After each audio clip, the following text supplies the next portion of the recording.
Doctor Mohammad Yunus বলেছেন, আজকে আমাদের গৌরবের দিন। যে বিপ্লবের মাধ্যমে বাংলাদেশ আজকে নতুন দিনের সৃষ্টি করলো, সেটাকে সামনে রেখে আরও মজবুত করে আমাদের সামনে এগিয়ে যেতে হবে।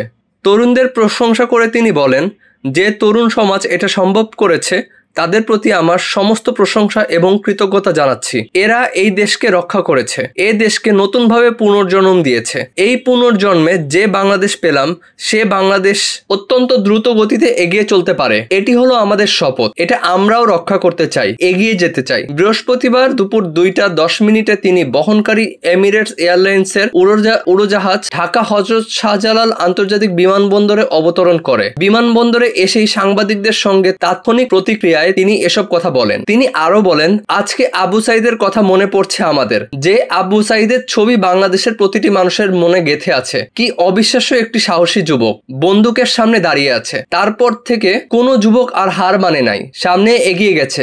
বলছে, যত গুলি মারুক আমরা আছি। যার কারণে সারা বাংলাদেশ জুড়ে এই আন্দোলন ছড়িয়ে গেছে, যার কারণে বাংলাদেশ দ্বিতীয়বার স্বাধীনতা অর্জন করলো।